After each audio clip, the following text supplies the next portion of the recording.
please join me in giving a big, warm welcome to your favorite governor and one of my favorite governors, Tony Evers. Thank you. Thank you. Thank you so much. Hello, Wisconsin. How the heck are you, Green Bay? You know, it sounds like you're jazzed as hell. Let's hear it again for Governor Whitmer. You know, it's not every day a Lions fan gets that kind of applause in Green Bay. But I'll tell you, I'm so glad she's here and spending a few days on the bus traveling across Wisconsin. Thank you so much. And also thank you to the Packer fan band. Where are you folks? Over there. Yeah. Good job, everybody. Yeah.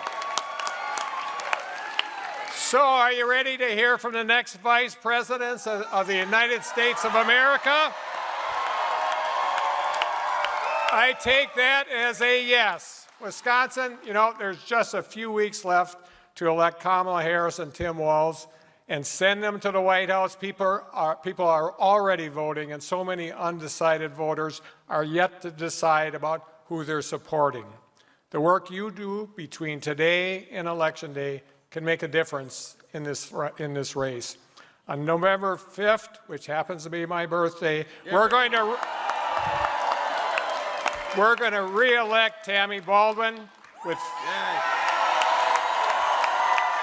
fair maps. With fair maps, we're going to take back the Assembly and pick up seats in the Senate. And we're going to flip a couple congressional districts in Wisconsin while we're at it.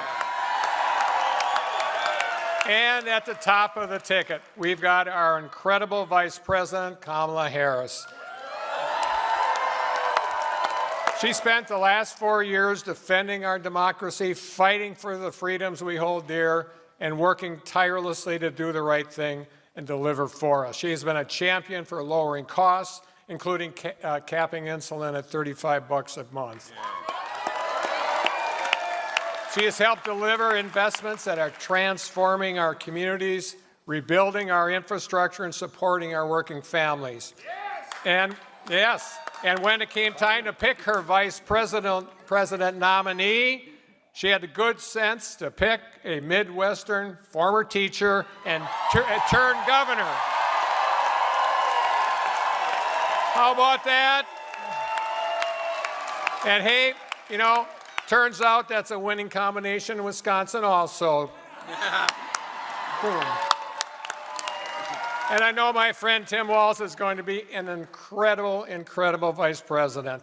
That's because governors get shit done. So, Wisconsin, I'm going to ask you, are you all in? Good, because we have to keep Wisconsin and the rest of the blue wall in place, because here's the deal about the two jokers in this race. Donald Trump and J.D. Vance are a dangerous threat to our country and our democracy. They're not running to help others or running to serve themselves and those at the top. Their radical Project 2025 agenda won't help Wisconsin families. It'll hurt them. Donald Trump brags about how he killed, quote unquote, killed Roe v. Wade. Because of Trump's hand-picked Supreme Court, Wisconsin women now know what it means to live in a state with a near total abortion ban. They know because they lived it here. We know Trump and Vance will try to pass a national abortion ban, roll back access to birth control, emergency contraception, and even fertility treatments. We know, guess what they're else doing? We know they'll repeal the Affordable Care Act and deny coverage to folks like me and so many others and people you care about that have pre-existing conditions. And they will give tax breaks for the ultra-rich and big corporations instead of helping working families get ahead. That's just wrong, folks. That's just wrong. Wisconsin, this November, the people have the power and we have a choice, and we're not going back.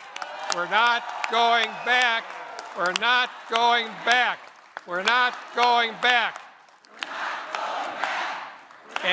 And in Wisconsin, we're going to tell Donald Trump, J.D. Vance, and Republicans up and down the ticket exactly that come November 5th. So let's get to work and let's win this damn thing. Now, it's my honor to introduce a friend, a fellow governor, and someone who's going to make a phenomenal vice president. Let's give a warm Wisconsin welcome to Governor Tim Walz. Tim? Thanks, brother. Thank you. Nothing good, baby. Thank you. Wow. Well, hello, Green Bay. Good to see you all. Can I just say there's so many reasons to be thankful. I, for one, would just like to say two of my dearest friends happen to be two of the most effective and decent people I have ever met in Tony Evers and Gretchen Whitmer. So thank you. Incredible. And as Tony said it, let's just be clear. I think you know in this state what you have, but on behalf of the rest of the country needs Senator Tammy Baldwin. Please send her back. Please send her back. I said between Minnesota and Wisconsin, we have three of the best senators in the entire country. The other one, not so much, but you work on that next time. I'd like to give a big thank you today, especially to the leadership of our indigenous sovereign nations who are here today. So thank you for that.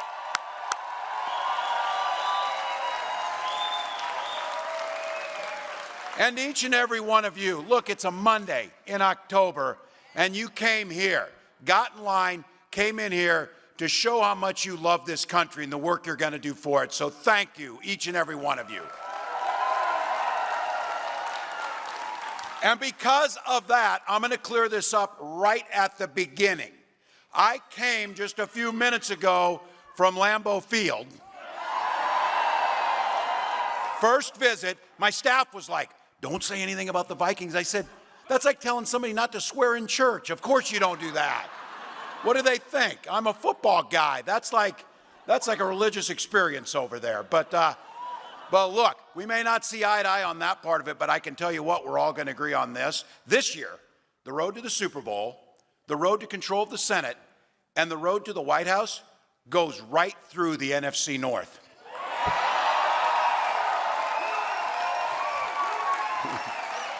Michigan, Wisconsin, and Minnesota. Look, you had a Lions fan, a Packers fan, and a Vikings fan up here. The only thing more amazing is we got Bernie Sanders, Dick Cheney, and Taylor Swift all on the same ticket. Well, there you go. All right, 22 days until Election Day, and we are running like this is it. 22 days. 22 days till we win this thing. Everything is on the line. Everything is on the line. So Kamala and I, we are not going back. We are not going back. So look, we're barnstorming the country. We're doing radio, TV, podcasts. I'm about 2 hits away from being a regular on Fox News now. We're on a first name basis. But look, our policies help the people who listen to Fox News. That's why we need to get out there. Over the weekend, Kamala Harris made it very clear on this. She's ready. She has been making this clear for a long time. She's ready to be commander-in-chief, and she released her medical records. Straight, clean bill of health. Physical, mental stamina to do the job. Now, I think you all know where I'm going with this, don't you? We're all wondering. Donald Trump said that he would release his numbers. He would release his medical records. Look, he says now, I think he forgot to do it. He's been forgetting things. We'll give him a break on this. But Kamala Harris is right on this. Watch his rallies. He's confused. He's a nearly 80-year-old man. He's ranting and rambling until people get bored and leave his rallies. That's happening. But here's the thing about this. It would be funny if it wasn't so dangerous. Yesterday, he went on Fox News. That's a safe place for him. He went on there, and he suggested that he is going to send the military against the enemy from within. Now, I want you to think about it. In other words, Americans who don't support him. Just to be clear, if any of your neighbors or friends or anybody thinks about that, you know who he's talking about? He's talking about you. He's talking about you. He's talking about someone who comes to a rally to express their love and their commitment to our democracy. Donald Trump sees that as an enemy, all right? So I have to tell you, as someone who wore this nation's uniform proudly, as someone who now is the commander-in-chief of the Minnesota National Guard, the idea of sending U.S. military personnel against American citizens makes me sick to my stomach. I'll tell you what. We'll let the lawyers decide if what he said was treason, but what I know is it's a call for violence, plain and simple. And it's pretty damn un-American, if you ask me. So look,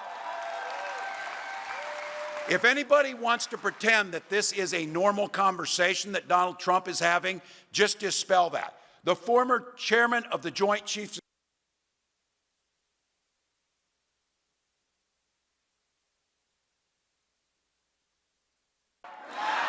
He's proud to have been part of the most pro-labor administration in American history.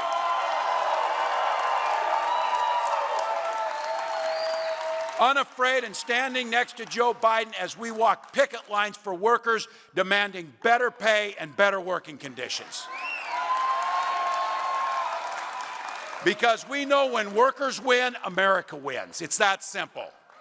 And guess what? The middle class grows and businesses flourish. Now look, Donald Trump and J.D. Vance, they see things differently. Trump talks a big game, but he was a disaster for working people. He was one of the biggest losers of manufacturing jobs in American history, and that's a fact. So to your neighbors, your friends, hell, our family members, if they say, I don't really like Trump, but I like his policies, which policies were those? When he destroyed American manufacturing? When he shipped jobs to China? Hell, he doesn't even manufacture his Bibles here. He outsources that to China. So just so we know. Under his leadership, 83,000 jobs disappeared in Wisconsin.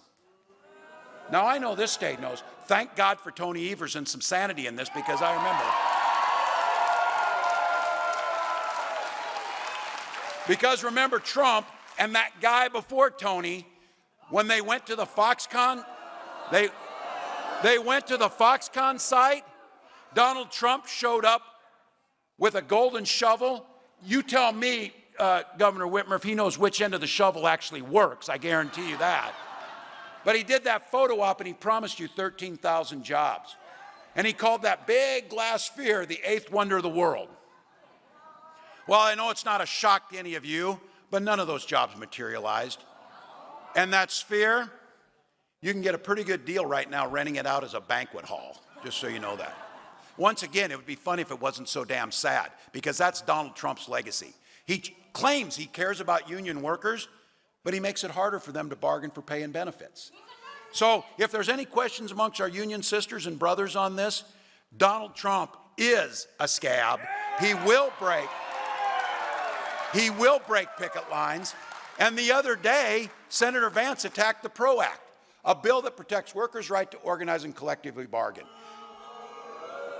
The AFL-CIO said that the PRO Act is the most significant worker empowerment legislation since the Great Depression. J.D. Vance called it a failed model. So just to be clear, the guy who showed up and wanted to act nice a few weeks ago is not the guy's policies that care for workers. They undermine them every step of the way, and that populist shtick is nothing more than an act. Because they've never worked union jobs. They've never been union members. They've never cared about workers. And so Trump promised he would stop offshoring. His tax bill created incentives for companies to do this, that. He cut taxes for billionaires and corporations during his presidency, and 200,000 American jobs went overseas. So their revisionist history is a bunch of crap. It did not happen. They undermined us. Look, you all know it. We can't have 4 more years of this. We won't have 4 more years of it. We won't. Now, I want to make sure I speak precisely on this. I said, Donald Trump doesn't have a damn plan. That wasn't quite true. He had a concept of a plan on health care. But he actually does have a plan. And they did us a favor, they printed it. It's about 900 pages of the Project 2025, just so you know. Now, he made it clear. He'll do it. He'll go what's in there. And just so all of you know, I'll save you the time of reading it, but you ought to see it. It's terrifying on this. He will gut the Affordable Care Act. That's when he said he had a concept of a plan on the ACA. And then J.D. Vance tried to explain what that was. And I said, you should go back to the concept of a plan because you explain it, it's worse. Because it's not going to work. Cut Social Security. Just to be clear, every single year Donald Trump was president, and they'll fact check it to the end of time, he proposed cutting Social Security in his budgets.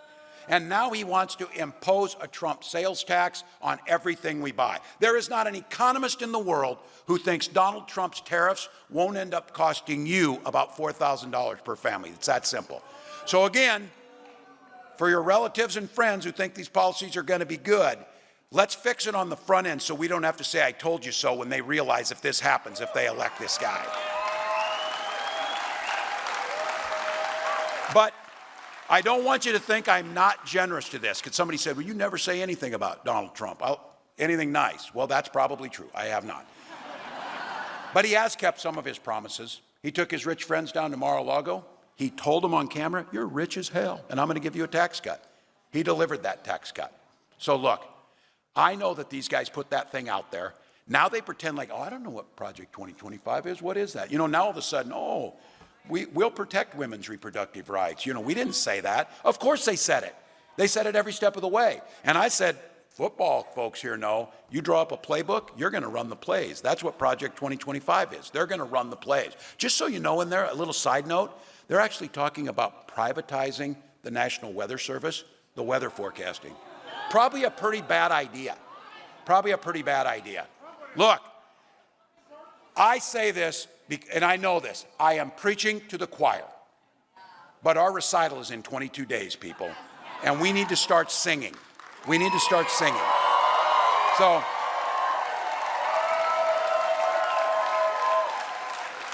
So we know what their song sounds like, and it's terrible. Well, here's what our song sounds like. Give you something to vote for. Kamala Harris has laid out a plan to build an opportunity economy, one that lowers everyday costs, lifts everyone up, leaves no one behind. We're talking about a child tax credit to help new parents, $6,000 in the first year of that child's life, let you buy a crib, a child car seat. We did it in Minnesota, and you know what happens when you put that child tax credit in? It reduces childhood poverty by 1/3. So you start investing in little ones. You know this story. You can invest in early childhood education. You could invest in a child tax credit. You could invest in children's health care. You can invest in your schools, because you can make a decision. You can buy school buses and school meals, or you can buy prison buses and prison meals. We'd rather buy the school buses. We'd rather invest on the front end. She talks about a home. These guys are speculators, Wall Street guys. These are the ones that see buying up homes and then jacking up the prices. That's what they do. It's just another commodity to buy and sell. Homes are where we take care of our family. That's why Kamala Harris has proposed building 3 million more homes and a $25,000 down payment assistance. That makes things better. And this price gouging stuff, you saw it in action. We got a hurricane coming in Florida. Guess what happened to airline prices right before that? People trying to fly out of Florida. That's not a fair economy. That's not capitalism. That's price gouging. And we saw it with insulin. Those of you who have to have your insulin, capping it at $35, make sure everybody can get it. And you know why that's not against capitalism? Because it costs $5 to make that vial of insulin. Why were they selling it for $800? And the answer is because they could, and no one stopped them from doing it, and it was putting people's lives at risk. We can do the same thing with prices across the board. And for those of you who are small business owners, you know what you pour into that business. You know how hard it is to start it. Right now, forever, we've had a $5,000 tax credit for you to start that small business. That's not enough. Kamala Harris has proposed a $50,000 tax credit that lets you get your small business off the ground. That's the way it should be. And then some of you, for the gray hairs in here, or those of you who aren't gray hair, if you're caught in that sandwich generation, if you're like me, I got a nearly 90-year-old mom, and as of yesterday, I have a... You know what happens when you put that child tax credit in? it reduces childhood poverty by 1/3. So you start investing in little ones. You know this story. You can invest in early childhood education. You could invest in a child tax credit. You could invest in children's health care. You can invest in your schools because you can make a decision. You can buy school buses and school meals, or you can buy prison buses and prison meals. We'd rather buy the school buses. We'd rather invest on the front end. She talks about a home. These guys are speculators, Wall Street guys. These are the ones that see buying up homes and then jacking up the prices. That's what they do. It's just another commodity to buy and sell. Homes are where we take care of our family. That's why Kamala Harris has proposed building 3 million more homes and a $25,000 down payment assistance. That makes things better. And this price gouging stuff, you saw it in action. We got a hurricane coming in Florida. Guess what happened to airline prices right before that? People trying to fly out of Florida. That's not a fair economy. That's not capitalism. That's price gouging. And we saw it with insulin. Those of you who have to have your insulin, capping it at $35 makes sure everybody can get it. And you know why that's not against capitalism? Because it costs $5 to make that vial of insulin. Why were they selling it for $800? And the answer is because they could, and no one stopped them from doing it, and it was putting people's lives at risk. We can do the same thing with prices across the board. And for those of you who are small business owners, you know what you pour into that business. You know how hard it is to start it. Right now, forever, we've had a $5,000 tax credit for you to start that small business. That's not enough. Kamala Harris has proposed a $50,000 tax credit that lets you get your small business off the ground. That's the way it should be. And then some of you, for the gray hairs in here, or those of you who aren't gray hair, if you're caught in that sandwich generation, if you're like me, I got a nearly 90-year-old mom, and as of yesterday, I have an 18-year-old son on this, so there we go. Gus turned 18 yesterday, and he said, "Dad, you're working hard to get my vote." So there it is.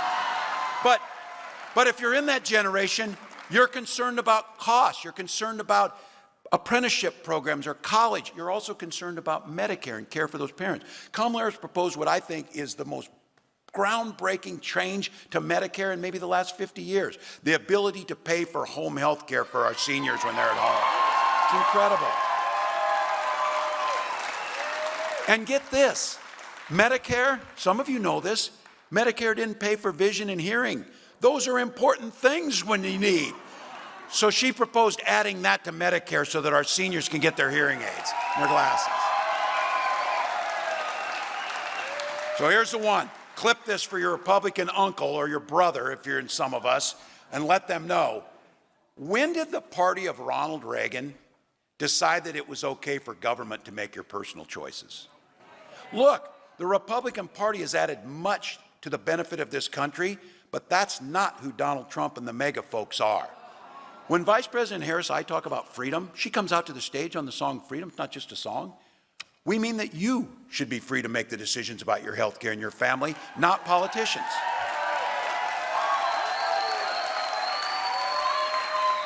And these guys on Social Security, we pay into it. In my family, it was Social Security survivor benefits. I'm a teenager. My little brother's in 4th grade. My dad dies. Social Security survivor benefits was there to keep my mom going. So we're Midwesterners. We're damn happy to pull ourselves up by our bootstraps. We just didn't have any boots. That's what Social Security survivor benefits is, and we paid into it. So these are the guys like Donald Trump tells you it's a Ponzi scheme. J.D. Vance tells you it's the only thing standing in between fiscal sanity and that. No, it's not. It's tax. How can a guy like Donald Trump not pay taxes for 10 of the last 15 years and then complain about Social Security? So Kamala Harris has said, we will strengthen Social Security and Medicare and make for a dignified retirement. And I'm going to say it on this one. Freedom means a lot of things. We're talking about freedom for you to make your own choices, freedom to retire in dignity, freedom to have health care. And I'll say this, freedom to send your children to school without worrying they'll be shot dead in that classroom. That's freedom. That's freedom. And I'm going to take no crap off these guys. I know guns. I'm a veteran. I'm a hunter. Kamala Harris is a gun owner, as we found out. We're not going to let them make this about the Second Amendment because we defend the Second Amendment. But our first responsibility is the safety and security of our children. That's our first responsibility. All right, you've seen it.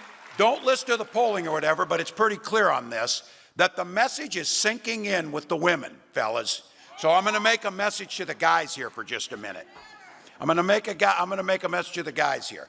If you got any women you love in your life, your wives, your daughters, your mothers, and friends, let's not forget, their lives are literally at stake in this election. Let's be very clear. Donald Trump appointed those 3 Supreme Court justices who did exactly what he told them to do, repeal Roe versus Wade. He brags about it. He's glad my daughter Hope now has fewer rights than her mother had. That's what he's bragging about. More than 20 states have the Trump abortion ban, which he calls a beautiful thing. A beautiful thing. Now, you're all thinking this. What that beautiful thing means is all across this country in those states, there are women that are being denied care in the ER, having miscarriages in parking lots, survivors of rape and incest being asked to carry those pregnancies to term. That could be the women across the country, and you saw it with Amber Thurman down in Georgia, had to travel to North Carolina because of that trip. She lost her life. If she would be living in a state or living in a country that had Roe versus Wade protection, she very well would be alive today. The idea that women's rights are dependent on geography is just abhorrent to all of us. That's why we need to elect Kamala Harris and reinstall Roe versus Wade.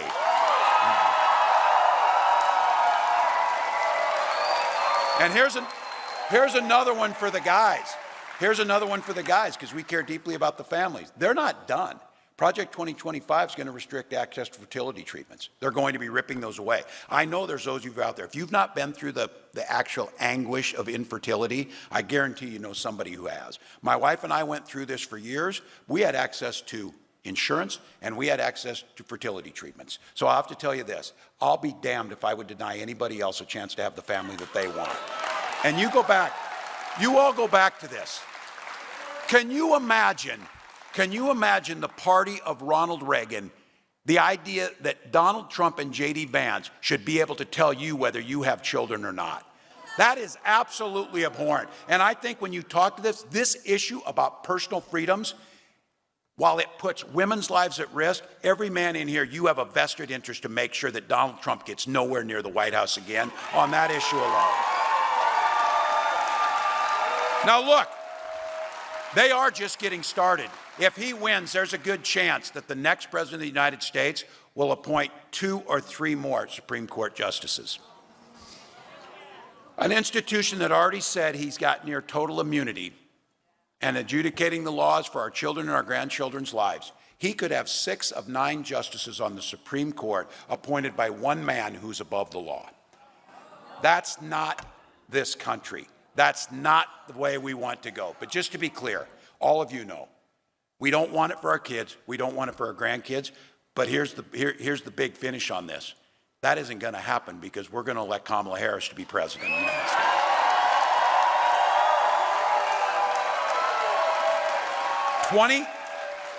22 days, don't get complacent. I know that people are talking about this. Look, we are the underdogs. For Christ's sakes, I'm a Vikings fan. We're always the underdogs. You know that. Well, we're also 5-0 this year, so there's that. So look, I got to give the quote here on this. It was Vince Lombardi who gave that one, and I used it all the time on this. It's a very simple analogy that everybody in Wisconsin, everybody in Michigan, everybody in Pennsylvania knows. There is simply no substitute for work. No substitute for work. So look, 22 days, we're leaving it all on the field.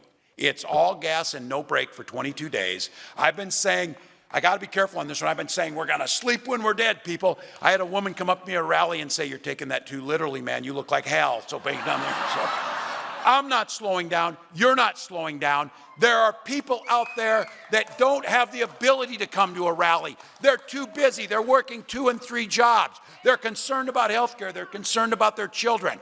We owe it to them to do everything we can to win this thing. Hell, there may be people not voting for us, but I'll damn sure guarantee you the proposals we're putting forward and Kamala Harris as a president will serve them so much better than Donald Trump that we owe it to those folks too. So look, Early voting starts in 8 days here on the 22nd. We need all of you to get out there, vote as early as you can. Get out and bring people to the polls. I'm telling you, this thing is going to be close because we're a divided country. It's going to be close because they will do everything they can to try and suppress votes and make people feel like it doesn't matter. That's where you all come in. You're motivated enough to be here.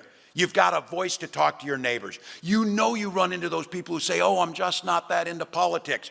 Too damn bad. Politics is into you. Go vote. Go vote. And let them know. If you tell them, they'll go. 1 or 2 people in every precinct in Wisconsin or Michigan or Pennsylvania will be the difference, not just for the next 4 years, but for the next 40 years.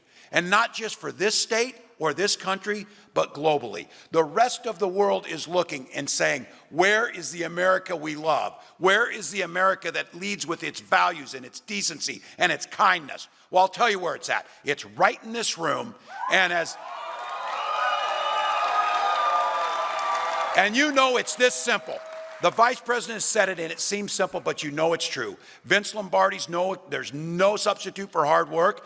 And when you put that work in and we fight, we win. So Wisconsin, let's win this thing right through Green Bay. Let's elect Kamala Harris president. Thank you.